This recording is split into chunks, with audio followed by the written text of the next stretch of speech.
Hey guys, welcome back to my channel. I am super excited because today I am finally filming my Hobonichi Weeks flip through. I'm planning in this yellow 2019 one with a cover from Etsy, which I'll try and link down below. And this is a January start.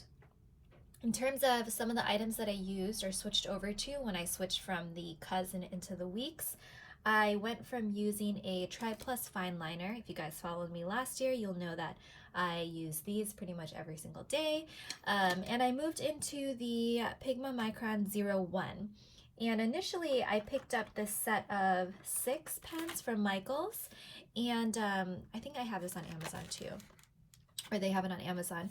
But I sort of tested out the different sizes, and it turned out that the 01 is the perfect size for me for the weeks. And actually I use this in all my planners now. But I recently found that it comes in a pack of 12 off of Amazon, and it's all the correct size. So you don't really need to get that big pack if you find that you also like planning with this as well. So that was one of the main switches that I did into the weeks. And then in addition to that, I switched into these week stencils are slightly smaller in size, and then it's just a little bit bigger so you can use it as a bookmark in your planner. So I have this link down below as well. So I use these solely in this planner. In the beginning, I do have some photos that I printed out with my HP Sprocket printer, but when I have photos showing on video, it kind of changes the lighting, so I'm going to kind of skip through that if I can. You can see I kind of stack some in here, but I don't want it to change lighting wise. So let's start out with the months. Yeah. This is my January spread.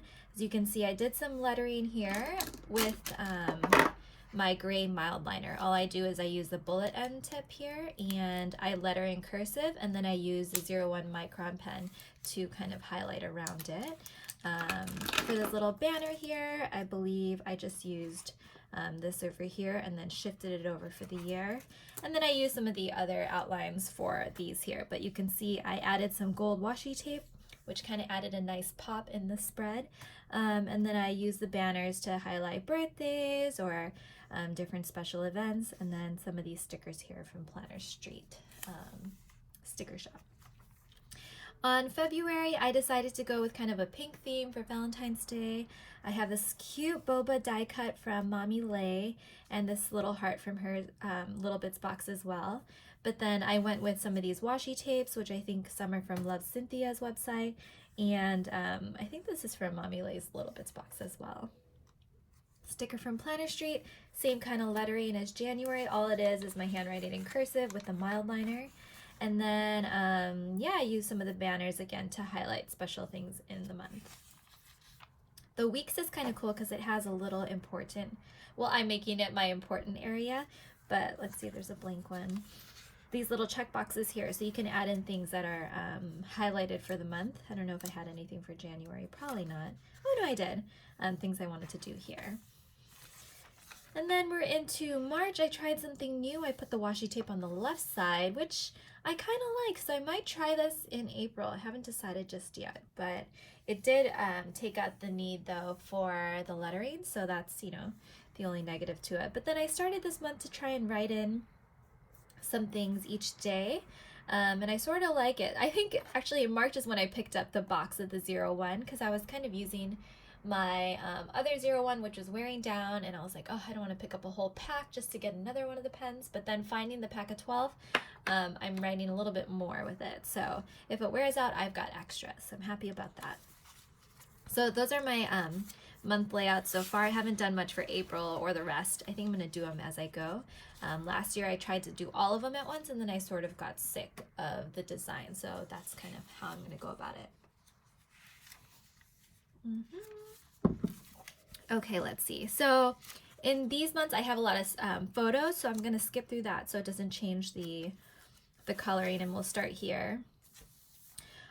So for my weeks, I'm using it more of a functional planner. There's some decorations, but not as much as, say, my bullet journal or the cousin from last year, my Hobonichi cousin from last year. So just some lettering, some quotes. I kind of go back and forth between doing these like lettering challenges, so you'll see that I'm kind of lettering here and there, but this is with actually a Tombow brush pen. But other than that, I've been just using the stencils to do banners for important things, writing down little events, using the kind of check boxes here and there. Here I was testing out some line art. So I wasn't really super sure what I was going to do with these like note pages. I've never really been good with note pages, but here I wrote down that Jason rolled over, so I was like, oh, maybe I'll start doing like cool things or cool events. And then around January, end of January, is when I started to sort of decorate it a little bit more, not a ton more, but just a little bit. And I think what I started doing was prepping banners and adding those to this right side and using my mild liners and sort of highlighting around the letters inside of the banner. So for example, I would do the outline of the banner, then I would use my pen and write down the letters that I want, and before coloring it in, I would circle the letter and then color around it. That way you make sure you have a highlight on the letter itself. And I can do a video in the future if you guys are confused as to what I'm saying, but that's pretty much how I do those. So I really liked how that turned out. So I started adding a little bit more color with the mild liners and some stickers.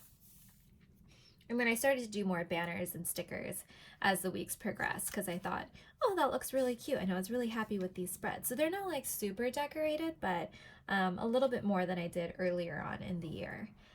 And here I started adding these little Post-its. I got this from a store called Daiso, and this is from Planner Street. Some more stickers and then Post-its. This was kind of cool, adding more color. Just kind of going through the weeks here.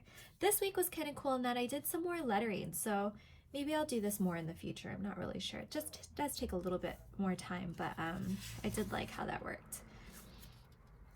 And then this was, I think, last week. I have a typo here. It's supposed to say my mind is calm, but this is for me, so I didn't really care. I was like, whatever, my mild is calm is fine. Just practicing some lettering because I was trying to do this lettering challenge. But I mean, I didn't do too much of it. I wasn't doing it every single day, so that's okay. I was just trying my best. Oh, by the way, A Star is Born is really good. If you guys have not seen that movie, highly recommend it. And then this is the week that we're in today. And yeah, and then let's see, towards the end, so that's pretty much what I've been doing for the week 2 weeks. I have banners of important things. There's a notes section at the back of the Hobonichi Weeks. I just have the regular weeks, but there's also a Mega Weeks. Mega has slightly more notes at the back, but like I said earlier, I'm not really good at taking notes, so I just did the normal one. But then for here, I did kind of like a washi spread just to test out using this stencil here. It kind of gives the bookshelves, and you just kind of draw on the floating hinges here. And then in terms of the sizing, it's cut perfectly in terms of width to your standard washi tape size. So all you have to do is cut the length to put your washi tape designs in. And this is the skinnier one here. But it has little pots for your plants, which is kind of cool. You just have to draw on your plants yourself, which is fun. I got that botanical line drawing book, which I'll link. It is linked to my Amazon storefront page, so you can check it out there. But I thought that was pretty cool too. Alarm clock. So yeah, so this I used over here, and this was from the banner earlier. So I'm able to look at my favorite washi tapes in this spread. And then in the next page, I used it to do sort of like books that I have read so far this year. And I posted in one of the Facebook groups books that people were recommending based on the types of books that I like, and these are some that were recommended to me, so I added that into there. And I think that's it. I don't think I have anything else in here. So pretty simple. I mean, I don't really, like I said, I don't use it to totally decorate and be creative in here. It's mainly to put down ideas and things that are happening, appointments, etc. And then I do more of my creative stuff in my bullet journal, as you guys have been following along with. But yeah, but I've been loving this as my on-the-go little planner. It's small enough I can pop it into my purse. And yeah, I love it. And the cover is nice because it keeps the inside cover nice and clean. And like I said, I'll try and link that as well down below. But hopefully you guys enjoyed this video. You know, I've been watching, sorry, a little bit of a tangent, the Tidying Up show on Netflix with Marie Kondo, and I have been just dying to organize my stationery, pen, supply, craft room stuff. I just haven't had time, but if you guys want to see sort of the finished product or sort of a video of me organizing. I love organizing, I love stationery, I like watching these kinds of videos, so let me know in the comments down below if that's something you guys would be interested in. Otherwise, I'll probably see you guys next month in my bullet journal flip through. Hopefully everyone has a great week. I'll see you guys next time. Bye!